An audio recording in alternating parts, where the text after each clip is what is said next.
दिवशीची गोष्ट,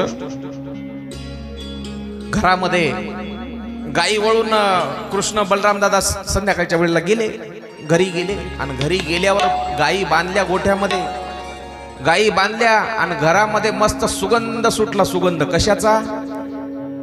मोतीचूर लाडू, पापड्या, जिलेबी, बासुंदी, बालुशाही, गुलाबजामुन, भरपूर काही पदार्थ. किती? 56 भोग म्हटलं त्याला. 56 भोग बनवायला चालू होतं.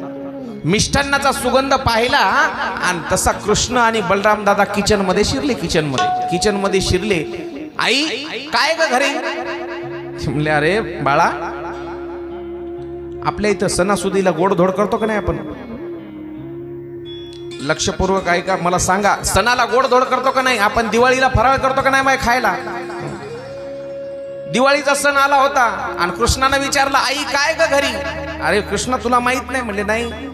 दरवर्षी आपण काय करत असतो? इंद्राचं पूजन करत असतो. इंद्राचं. आणि इंद्राचं पूजन केलंच पाहिजे. म्हणले कशामुळं? म्हणले इंद्र पाणी पाडतो आणि पाणी पडल्यावर आपल्या गाईला चारा मिळतो. म्हणजे इंद्राचं काम नाही ते, इंद्राचं कर्तव्य आहे मेघांची निर्मिती करणं आणि पाऊस पाडणं. मग पाऊस कशामुळे पडतो? मग पाऊस पडतो हा आपल्या या गोवर्धन पर्वतामुळं. हा जो गोवर्धन पर्वत आहे आणि या पर्वतावर जी झाडं, वेली, जी वनराई आहे, त्या वनराईमुळं पाऊस पडतो.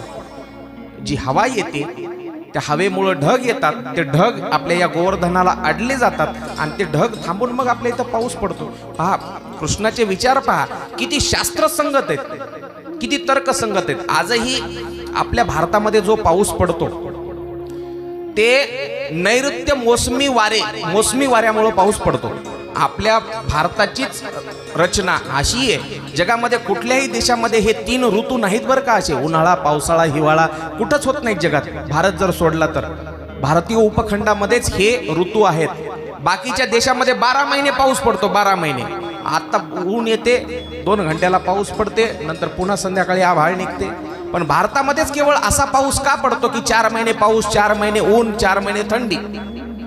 कारण इथं हिमालय आहे आणि जे इकडून या पाकिस्तानच्या दिशेने जे वारे येतात ते असे फिरून वाहतात आणि हिमालयाला अडले जातात आणि मग पाऊस पडतो. तसं कृष्णानं शास्त्रीय तर्कसंगत सांगितलं. तर्कसंगत किती? या गोवर्धनाला हवा अडली जाते, ढग अडले जातात आणि त्या झाडीमुळे, याच्यामुळे इथं आपल्या इथं पाऊस पडतो. मग गाईला चारा मिळते. मग म्हणले खरी पाऊस पडण्यामागे जर भूमिका कोणाची असेल तर या गोवर्धनाची आहे. मग पूजा इंद्राची न करता गोवर्धनाची करायची. काय म्हणलं कृष्ण? सांगितलं सगळ्याला घरामध्ये, पूजा इंद्राची करायची नाही. पूजा कोणाची करायची? गोवर्धनाची. म्हणले इंद्र जर रुसला तर आपले गाई वासर उपाशी मरतील, चारा भेटणार नाही खायला. ते काही नाही म्हणला तुमचं. आजपासून इंद्राची पूजा बंद. काही गवळी म्हणले या पोरासोराचं ऐकून नंदबाबा सुद्धा येड्यासारखं करायला लागलेत म्हणले. आता पोरग कारभारी झाले म्हणतो ना आपण, पोरग कारभारी झाले नंदबाबाचं, त्याच्यामुळं कृष्णाचं ऐकून नंदबाबा सुद्धा वेड्यासारखं काही करायलेत. मग नंदबाबाला बरेच गवळी म्हणले कृष्णाचं काही ऐकू नका, आपण इंद्राचीच पूजा करू. पण नंदबाबा सुद्धा म्हणले नाही, आता कृष्णाचंच म्हणणं खरं. कृष्णाच्या म्हणण्यानुसार आपण आजपासून गोवर्धनाची पूजा करायची. गोवर्धनाची पूजा म्हणजे तो दिवस ज्या दिवशी आपण दिवाळीच्या दिवसामध्ये गोवर्धन पर्वत आणि गाय ते वाडा वगैरे करतात ना आपल्याकडे. तुमच्याकडे आहे का पद्धत? आहे ना. जवळपास पूर्ण भारतामध्ये ही पद्धत आहे, पूर्ण भारतात. मग आमची मोगलाई असो नाहीतर मग तुमचा वाशिम जिल्हा असो, सगळीकडे ही पद्धत. त्या दिवशी म्हणजे गोवर्धन पूजा. ऐका काय केलं त्या दिवशी. मग दुसऱ्या दिवशी सकाळी सगळ्यांनी भल्या पहाटे बैलगाड्या जुंपल्या आणि त्याच्यामध्ये मस्त सगळे केलेले पंचपक्वान्न, 56 भोग म्हटले त्याला, 56 भोग. सगळे पंचपक्वान्न बैलगाडीमध्ये ठेवले आणि बैलगाड्या जुंपून सगळेजण आता गोवर्धनाच्या दिशेने गेले. गोवर्धनाच्या दिशेने गेल्यावर सर्वांनी तिथं पूजा मांडली आणि पूजा करणार. पण तिथं वर स्वर्गामध्ये नारदाने इंद्राला विचारलं, काय इंद्र भगवान? म्हणले काय, कुठं जायला निघालात?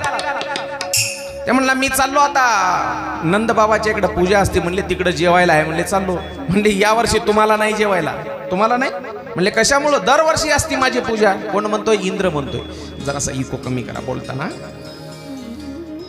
यावर्षी तुमची पूजा नाही, मग कोणाची पूजा? गोवर्धनाची आहे. राग आला इंद्राला, माझी पूजा सोडून गोवर्धनाची पूजा करताय त्या पर्वताची.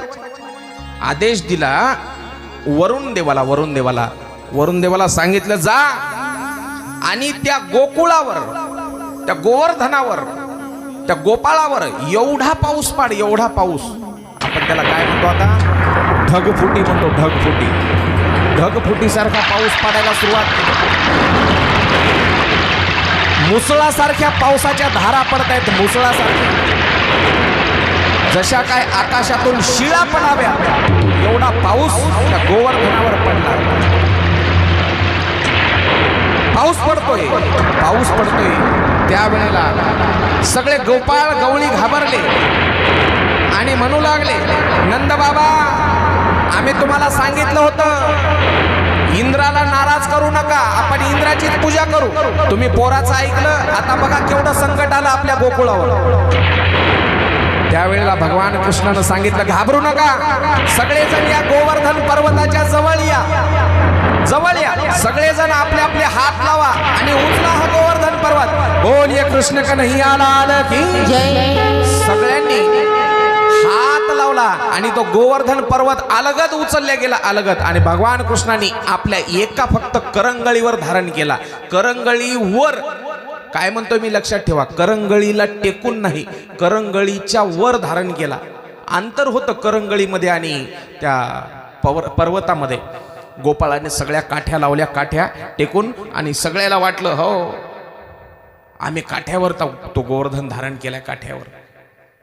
सगळे गोपाळ आणि सगळ्या गायी, वासरं, त्या गोकुळामध्ये राहणारे सगळे गवळी गोपाळ सगळेजण त्या गोवर्धन पर्वताखाली आले.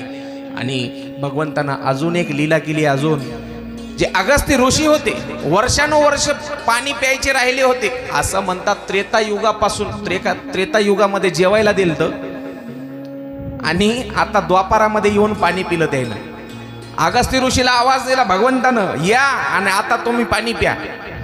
कधी त्याला जेवायला कधी दिलं होतं? राम अवतारामध्ये सीतामाईनं जेवायला बोलवलं होतं. आणि ते अगस्ती बाबा असा होता, गाड्याच्या गाड्या पोटामध्ये अन्न बसायचं. आणि आता पाणी प्यायसाठी आता बोलवलं. तितका पडलेला पाऊस, किती विजा चमकू लागल्या, खूप विजा चमकल्या. एवढा पाऊस त्यानं पिऊन घेतला, एवढा अगस्त्य ऋषीनं. आणि मग सगळा पाऊस पाडणं झाल्यावर तो वरुण देव थकला, पाऊस थकला आणि गेला इंद्राकडं. इंद्रानं विचारलं, पाडला का पाऊस? म्हणले हो. पाहू तरी दे. खाली येऊन पाहिलं गोकुळामध्ये इंद्रानं, तर एवढी माती सुद्धा, म्हणजे हातावर बसल तळ हाता इतकी माती सुद्धा वाहून गेली नव्हती. इंद्राला वाटलं सगळं गोकुळ खरडून गेलं असेल, पण पसाभर माती सुद्धा गेली नव्हती. का? कारण भगवंतानं तो गोवर्धन पर्वत आपल्या हातावर, करंगळीवर धारण केला आणि सगळा पडलेला पाऊस त्या अगस्तीनं ओंजळीनं पिऊन टाकला.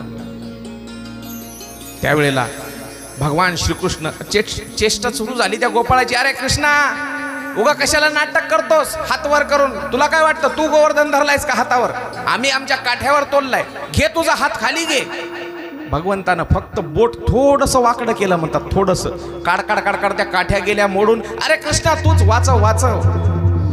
भगवंतानं तो गोवर्धन धारण केला आणि सगळा पाऊस थांबल्यावर मग इंद्रानं पाहिलं, तेव्हा इंद्र शरण आला आणि इंद्राने येऊन स्तुती केली भगवंताची. इंद्रानं येऊन भगवंताची स्तुती केली आणि मोठ्या प्रेमानं मग सगळ्यांनी मिळून त्या गोवर्धनाची गोवर्धन पूजा केली. आपल्याला देखील पूजा करायची आहे.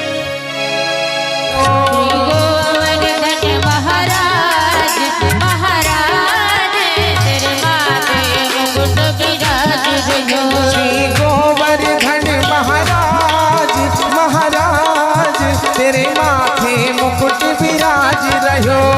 गोवर्धन महाराज महाराज, तेरे माथे मुकुट विराज रहो.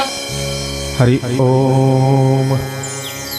जशी आपण गोपाल कृष्णाची पूजा करतो तशीच फुलानं, पाणी, आपण या ठिकाणी गोवर्धनाची प्रतिकात्मक पूजा करतोय. फुलानं पाणी शिंपडायचं, नंतर गंध, फुलं, अक्षदा. हरि ओम. सर्वोपनिषदो गावो दुग्धा गोपाल नंदना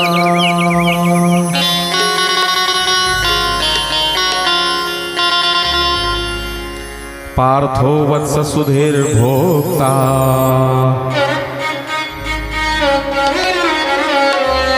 दुग्धम गीतामृतें महता